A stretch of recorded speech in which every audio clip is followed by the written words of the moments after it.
So this is Intrepid Bear. She's a 1997 Najad 391. She's 12 metres long, 3.5 metres wide, and she has a draft of 1.85 metres.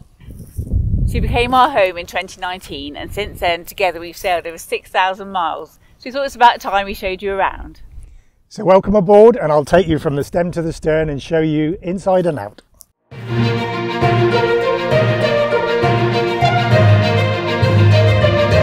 This is Intrepid Bear, a 40-foot sailboat off to explore the world with her crew Ian and Kate. Come aboard and let's see what's out there.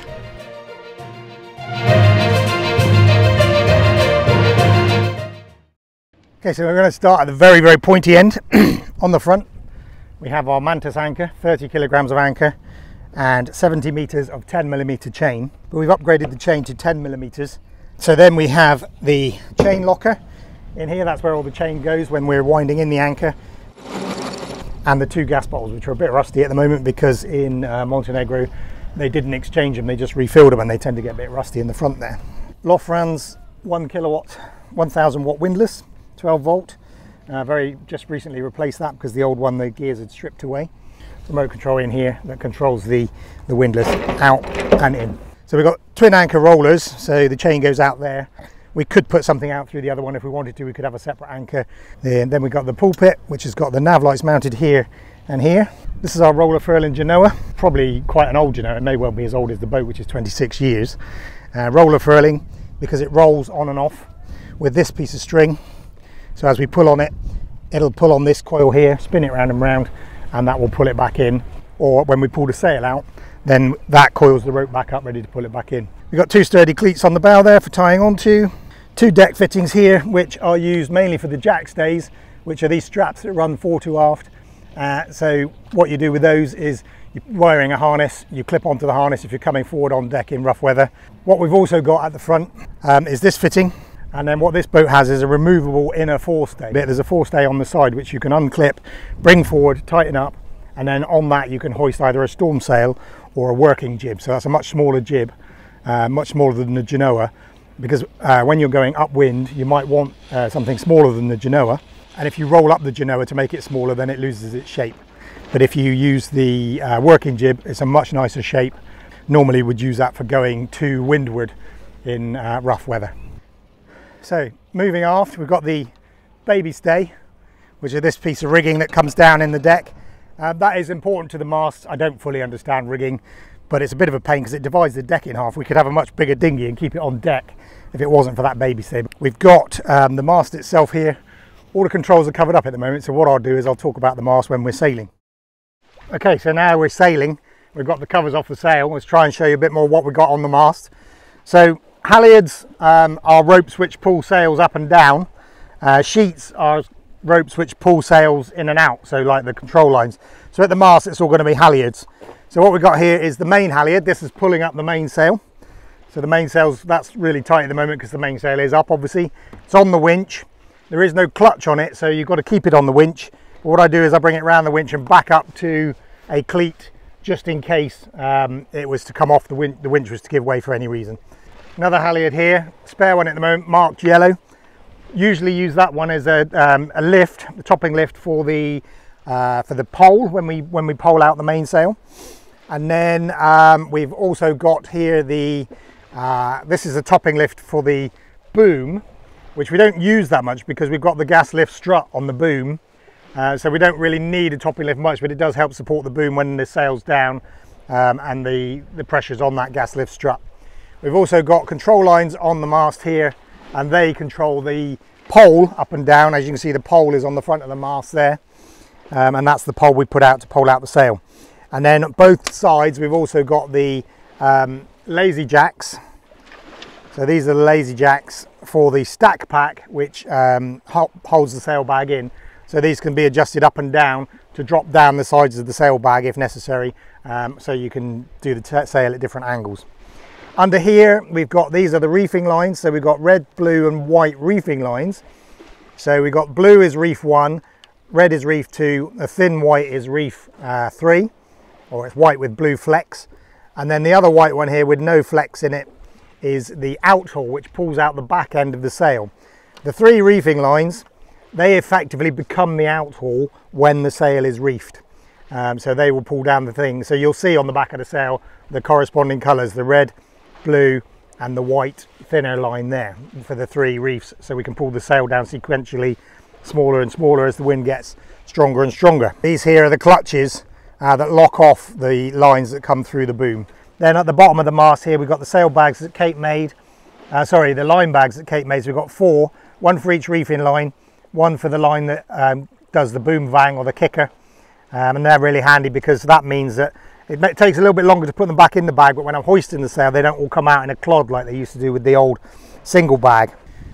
So on the starboard side of the mast we've got the Genoa halyard here, so that can be pulled tight with this winch, and there's a clutch for that one here, so that one can be locked off and it can be taken off the winch.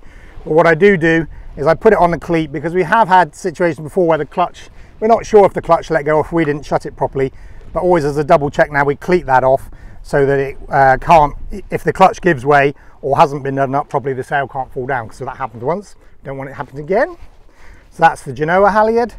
And then this is a spare halyard, well spare, this is a halyard that goes right to the top of the mast, and that one is used for the cruising chute, the spinnaker. And then this blue one that leads down to the cleat down here, blue flecked, this is the halyard that will be used for the working jib, which goes on the removable inner forestay. These are the shrouds. They're called the shrouds. They're the stainless steel wires that hold the mast up. What we don't have, because we're more traditionally rigged, all our reefing lines are at the mast, so we can't control anything except the Genoa from the cockpit. So we have to come forward, whatever the weather, if we're going to do anything with the sail, whether that be to reef it, hoist it or whatever.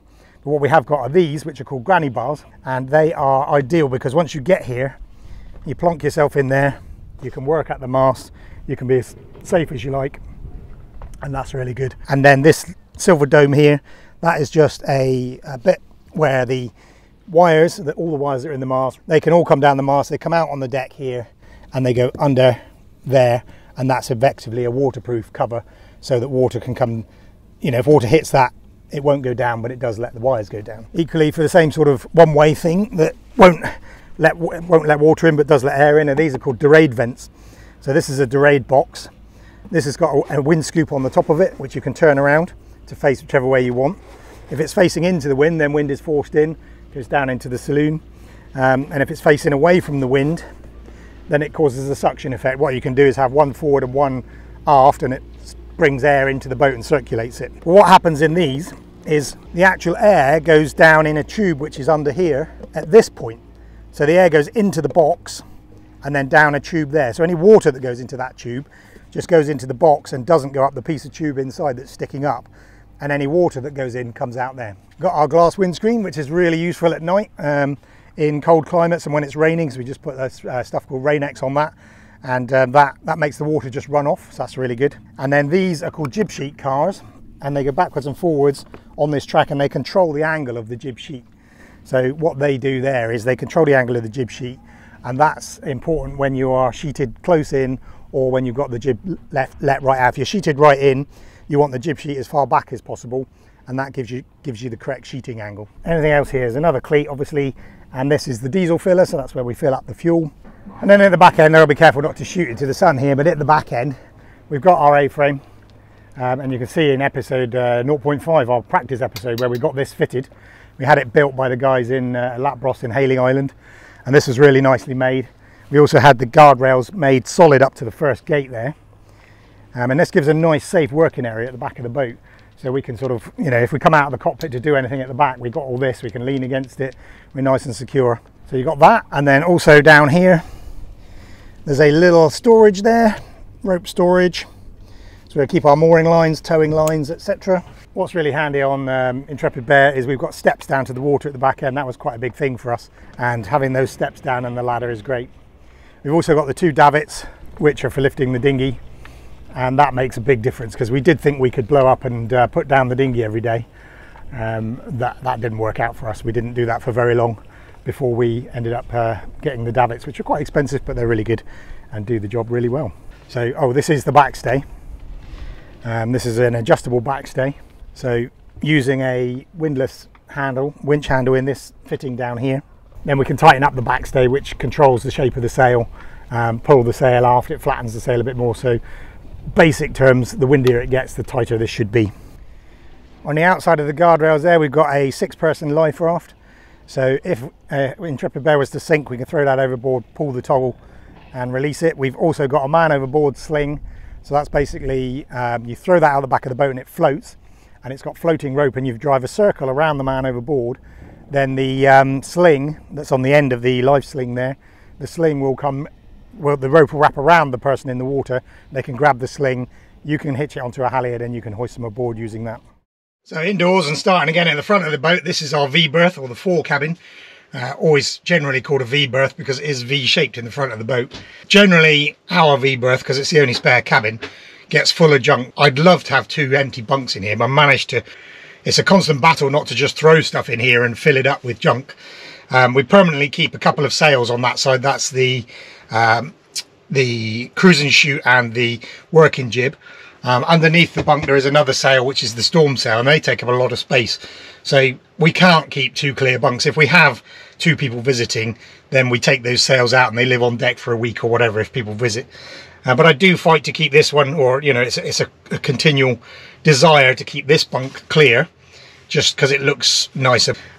So all the way around the top there are cupboards, lockers which have various things in them. Inside that one at the front there is also the workings for the windlass, as well as our snorkeling gear, bits and pieces like hammocks, the hoover, all sorts of shopping bags, and then also all our foul weather gear is hung in here, and coats. So it is a cabin where a lot of stuff just gets put, but it's quite comfortable. The mattress is good, sort of this thick, and it is a very nice little cabin, quite cozy. But as I say, there is a tendency with 4 cabins on most boats, especially if they're only 2 cabin boats like Intrepid Bear, to just put stuff in the 4 cabin and close the door. Behind the door in the 4 cabin, this is our safety locker. So this is where I keep all our safety equipment. So in here we've got emergency crash pumps, we've got survival suits, we've got bags full of wooden bungs, we've got tarpaulins we can stretch over the hull if there's a hull. There's an emergency VHF antenna, there's an emergency anchor light, thermal protective aids, all sorts of bits and pieces, and our spare life jackets. So that's where we keep all the safety gear. Not ideal right at the front of the boat, totally accept that, but just struggle to find anywhere else to keep it, but that's where we keep it all. What I totally forgot in the 4 cabin is behind the door there is a wardrobe here, which basically has a lot of my clothes in it, including my Scottish gear and my kilt, etc. And then in the joining bit in the middle, it's quite difficult to film this, you know, because there's not a lot of space. But so right hand side, wardrobe behind the door. This side is our shower cubicle. Some people like to put a second heads in here, a second toilet. We prefer to keep it as a separate shower. So this is a totally separate shower cubicle. There's room to stand up, and there's a decent amount of water pressure comes out of the shower.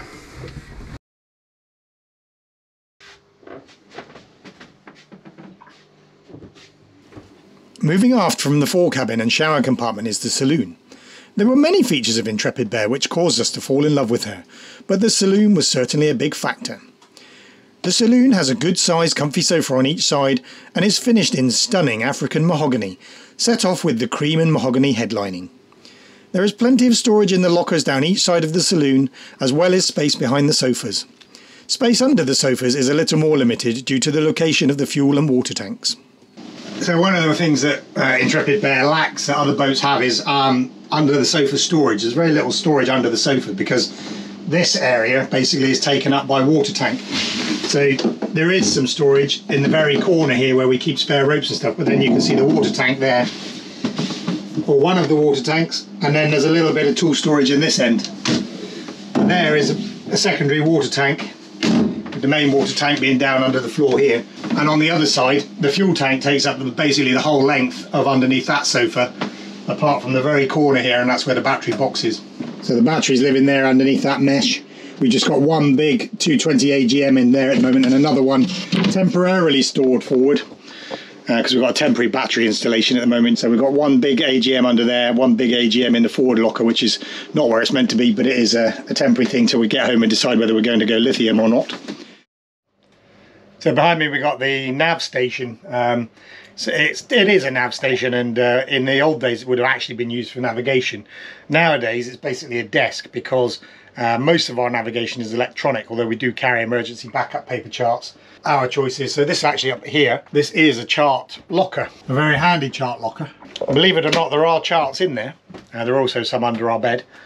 So we do have some paper charts, but what we've done is we've decided that our navigation is primarily electronic. So you'll also notice on the chart table, in the back of the chart table is a big hole. The reason for that is that once upon a time, particularly when Intrepid Bear was young, the navigator you'd have a dedicated navigator on a boat, and they would sit down at the chart table with their paper charts. They'd have a radar in front of them, and they would call up to the helmsperson, give them direction, etc. For short-handed couples cruising and with modern electronics, that's not really practical. I don't want the radar down here. I want the radar up on the dashboard where I can see it, and it's now part of the Ray Marine electronics, and you can, when we're underway, the radar's right in front of you, as is the chart plotter. There's no point having it down here, but I have still got to fill up that hole at some stage. Immediately after the nav station is the heads.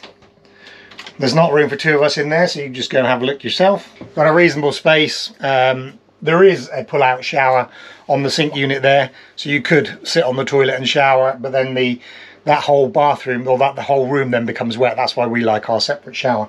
Also in there is the electric cupboard. Once upon a time it would have been a hanging locker, a wet locker, to drain your wet weather gear, but we've used that space now, and in there are the two solar controllers and the inverter, which gives us mains power from the batteries.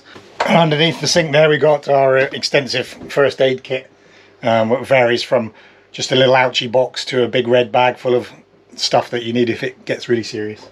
Also underneath the top cupboards there, that's the controls, still need fitting properly, for the water maker.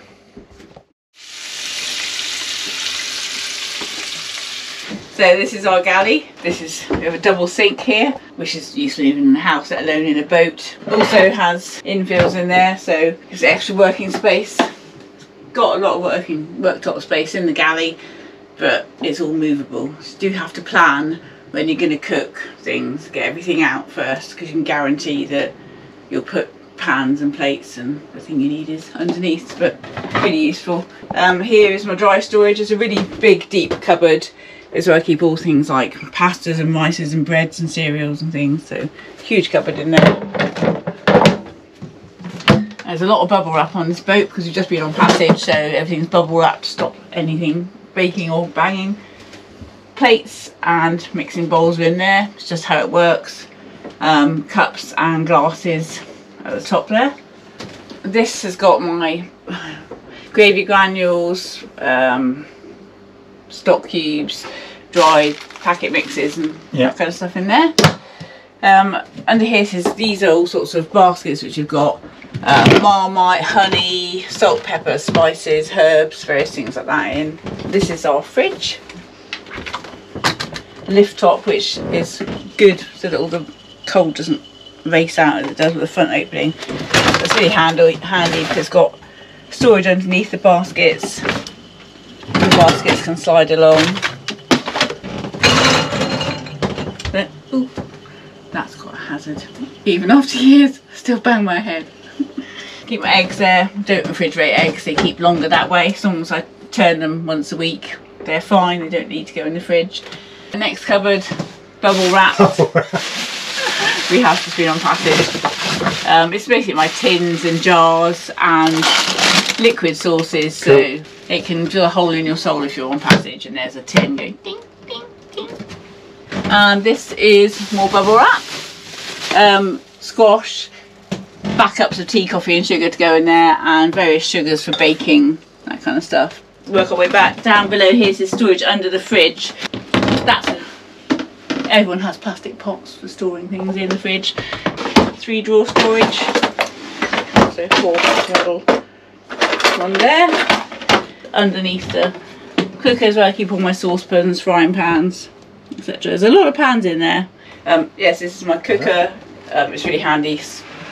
The worktop covers it up. To show you, the lid comes down, gives me extra workspace. Why is the oven doing that? It's gimbaled so that when we're leaning, the boat's leaning, this will always stay flat. So also in the galley we have got a couple of electrical appliances, and we've got 800 watts of solar panels on the A-frame that I showed you earlier. And that feeds through the 2 charge controllers and the fairly decent battery bank. And then the inverter, the thing called the inverter, makes the 12 volt supply on the boat into mains voltage 240 volts. So when the sun is shining and the batteries are charged, we will quite often cook on our induction hob, and we'll use the electric kettle. So that saves us a lot of gas, because gas is one of the hardest things to find when you're cruising around. So moving aft along the galley passage, then we come to the engine bay access here. This is the main access to the engine room, but we can also access it from the front of the engine if we need to get it to it from there. So we've got in here a Yanmar 4JH 2TE, which is a 4-cylinder turbocharged engine of around 75 horsepower. There's also other bits and pieces in here like the shore power charger, water maker filters, freshwater pump, bilge pump, shower pump, shore power charger, fuel filter, alternator charge controller.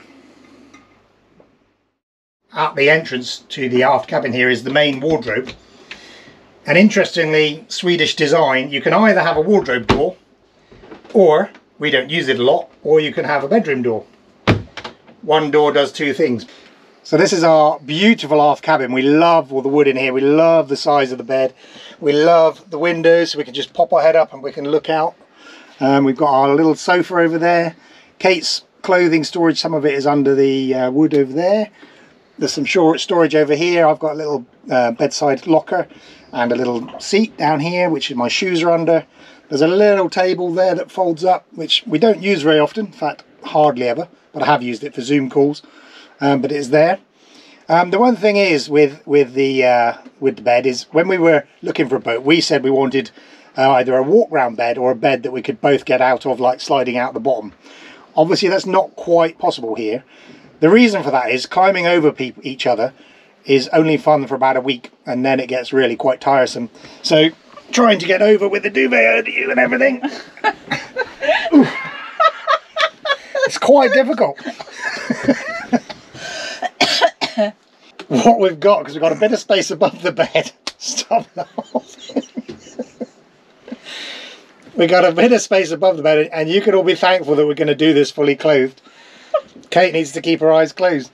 But when I want to get out of bed in the middle of the night, because I sleep on the outside of the boat, the inside of the bed. To get out of bed at night, I don't climb over Kate, so I have to do acrobatics, and my leg flies over the top of Kate with inches to spare. 1 foot there, leg over. Ooh, that was close. And out. But now, how many years and you've never kicked me in the face? I've never kicked Kate in the face once yet. It's been close, because every now and again, because normally she's asleep, there's a couple of times she's like raised her head at the critical moment and nearly got a kick in the head. And when the boat's moving and it's dark, it's a bit of a challenge. And if you've had some rum. If I've had some rum, I still haven't kicked you in the head, though, have I? All right. Yeah, that's what we chose, and we've got a lovely big bed. We just have to do a little bit of acrobatics for me to get in and out. There's also a decent bit of storage under the bed here. I mean, it's quite a cavernous space, but it's a very curved space because it fits the hull, so it's quite difficult to get boxes and everything in there. But there's a lot of space down there for tools and spares. But also this bar down here, that is the emergency steering tiller. And that's another bit of interesting design, shall we say, because the only way to operate the emergency steering is to take the mattress completely out of this cabin, and the mattress is wider than the doorway, so it's a hell of a crush. You then plug in the emergency steering tiller, and probably the only way I could operate it would be to stand with my head out of the hatch in the aft cabin there, and I could just standing on the bed base looking forward and steering with my foot. So if we had a steering failure, so that if the steering completely failed from the helm, then that's the only way I could do it. Ultimately, if it's just a cable that's snapped, I say just a cable, then the autopilot can still steer the boat, and then we'd just use the lever there if we were coming into harbour or something. And this is our cockpit. This is where we sit in the sunshine. You know, when we're not down below, we sit up here, spend a lot of our time up here. We usually sit on these comfort seats facing forward, which might look a bit odd to some people, especially when they're looking in from outside and we're just like perched here. but it's a lot more comfortable than sitting around the cockpit. But when we have guests on board, we just bring a load of cushions up and we all sit around the cockpit. Also, you'll notice the lack of steering wheel, as that can unbolt quite easily, and then we take it off when we're at anchor or spending any time anywhere. We take the wheel off and we just strap it to the A-frame or put it out of the way, as it just makes it a lot easier to move around. So we've got a table. This table is a bit grotty and is on the list of replacements, but it does the job. It just folds up. We can have our dinner here or whatever we want to do, and we often eat at this table. Slight problem is I need to cut this leaf a bit shorter because when we're underway it's in the way of the throttle, so I can't put the table up with the throttle down. So anyway, the table is really, well, I say temporary. Somebody made this temporary table probably 15 years ago. I don't think this is original Najad table. It's just a piece of plywood with some hinges on it. So what I need to do one day, it's on the list, is make a nice new table to go here, and one day I will. So up by the helm we've got an old style compass, which we do have fairly well calibrated, so at least if all the electronics failed we could rely on that and our paper charts. The instruments in front of the cockpit, because we can see all of those when we're sat here, and I've done a quick rundown of what those all do whilst we're underway, because they're a bit more interesting when we're actually moving. Okay, so we'll just quickly run through while we're sailing. While we're sailing we'll do the electronics or the instruments, just because it's a bit more interesting when they're running. So from left to right we got the angle of dangle indicator. So that's the inclinometer. It's very mechanical, just two balls that run in the tubes there. Exhaust temperature, so that measures the temperature of the exhaust water coming out of the engine when the engine's running, and that's really handy if you get a bag over the intake or suddenly lose cooling water for any reason. That will go off long before the engine overheat alarm. Then we've got our three I-70 displays, which can display all sorts of different information. We've chosen on this left hand one, we've got the apparent wind speed and apparent wind angle. We've got a bigger version of the apparent wind speed there because of our aging eyes. Then we've got the time there, which is always handy when we're doing the log. Central one, we've got the true wind angle and the true wind speed, which is really useful. You can see the difference in the two now. The depth is not reading because it's way over 100 meters deep and it only reads to about 100 meters. Sea temperature, because I need to know that before I jump in, whether I'm going to put a wetsuit on or not. And then on this one we've got a whole load of stuff. We've got the speed over the ground and the speed, so that's the actual GPS measured speed versus the paddle wheel measured speed. So speed through the water, speed over the ground, they can vary if there's current and stuff. And then we've got course over the ground and our heading. So heading is the way the boat is actually pointing. Course over the ground is the actual track we're making across the ground, measured by the GPS. Then we've got the pilot, so that's telling me what the autopilot is trying to steer to. So it's steering to 15 degrees at the moment, and the heading should match that because the heading will try and match the pilot. And then we've also got velocity made good towards the waypoint, and that is basically, I've explained in the video which I'll link above, what VMG means. Basically, if you're not going straight towards the waypoint, it's your sort of relative progress towards it. And then the chart plotter's got the charts on it, and can show all sorts of different things as well. Far side over here we have got the VHF radio for communicating with other ships and the Coast Guard, etc. And right on the far right is an experimental, it's an experimental thing. It's a intercom doorbell. So we don't like sleeping, we don't find it very comfortable sleeping in the saloon on the passage berth. We like to sleep aft, but it's nice to have an emergency signal. So we found an intercom doorbell, 12 volt, not very expensive, and you press that and it goes ding dong in the cabin. There's a little phone, you can pick it up and say hi. We don't use it unless it is an emergency. We'd rather go and gently wake the other person up if it's something that can wait. But if it's like when need you now, then we've got the doorbell for that. So, and then over on the other side, down by the engine panel, is the autopilot control head, which actually you can control the autopilot with your plus and minus and all that sort of thing.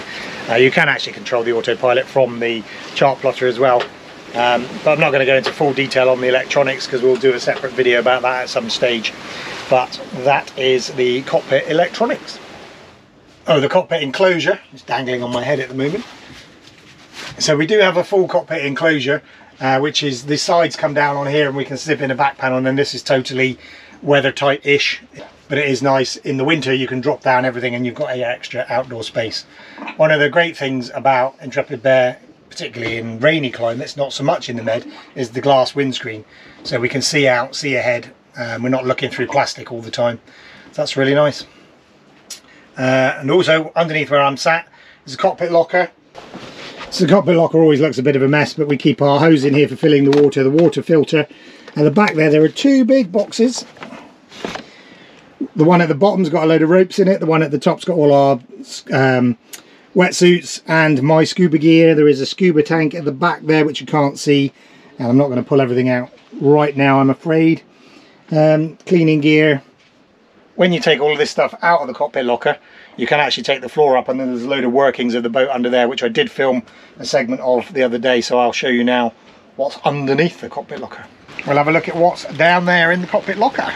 So this big piece of machinery here, that's the water maker.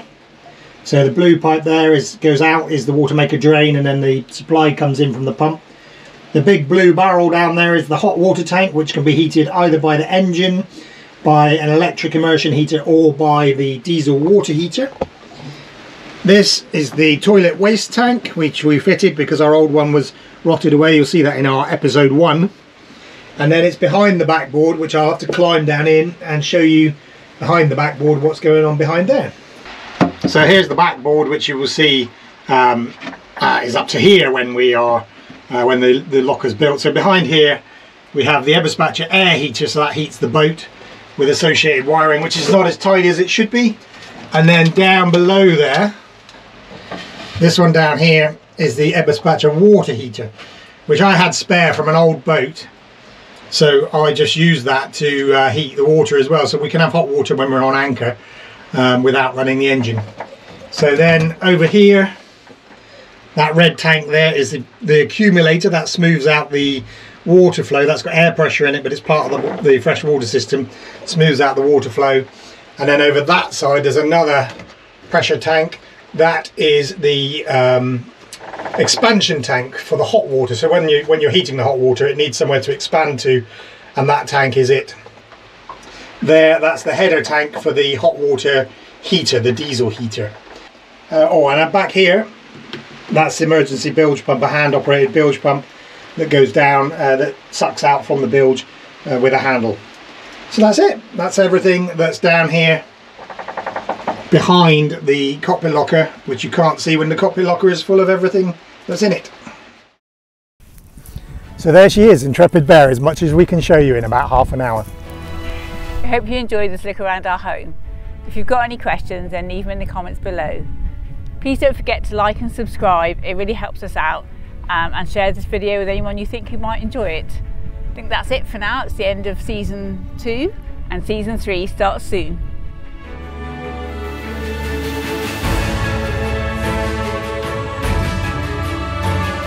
As Kate says, we're moving swiftly towards season 3 on Intrepid Bear, so stick around for that.